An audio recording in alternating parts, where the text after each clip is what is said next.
ஹாய்ங்க. Chicken biryani பண்ணியிருப்பீங்க.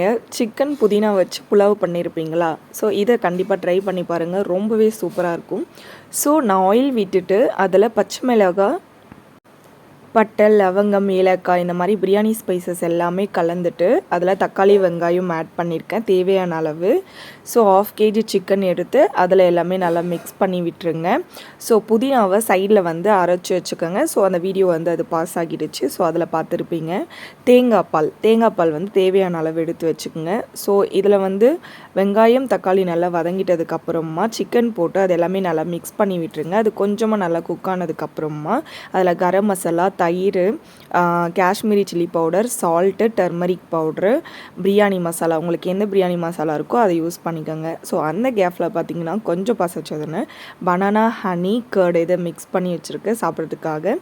So இப்போ நல்லா இந்த மசாலா எல்லாமே நீங்கள் அதுக்குள்ளே ஊற்றிட்டு அந்த மசாலாவோட அந்த சிக்கன் எல்லாமே நல்லா மிக்ஸ் ஆகணும். அப்போது நீங்கள் கரெக்டான ரேஷியோவில் நீங்கள் அரிசி எவ்வளோ எடுத்துருக்கீங்களோ அதுக்கேற்ற மாதிரி பிரியாணிக்கு நீங்கள் தண்ணி வைப்பீங்க இல்லையா, அந்த மாதிரி தேங்காய் பால் அழகு எடுத்து வச்சுக்கோங்க. ஸோ அழகு எடுத்துகிட்டு அதில் நல்லா மிக்ஸ் பண்ணி விட்டுருங்க. குக்கரில் தான் நான் பண்ணுறேன். நீங்கள் எதில் வேணாலும் பண்ணலாம், உங்களோட கம்ஃபர்டபுள் பொறுத்து.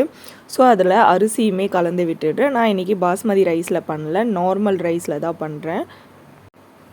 ஸோ அரிசி உடையாத அளவுக்கு பொறுமையாக பார்த்து நல்லா மிக்ஸ் பண்ணி விட்டுட்டு அதுக்கப்புறமா மல்லி, புதினா இது எல்லாத்தையுமே க்ரீனாகவே அதில் ஆட் பண்ணுறேன். நீங்கள் இன்னொரு விஷயம் இதில் இம்பார்ட்டண்டான ஒன்று சொல்ல மறந்துட்டேன். என்னென்னா புதினாவோட அந்த பச்சை ஸ்மெல் போகிற வரலையும் லைட்டாக குக் ஆக விடுங்க.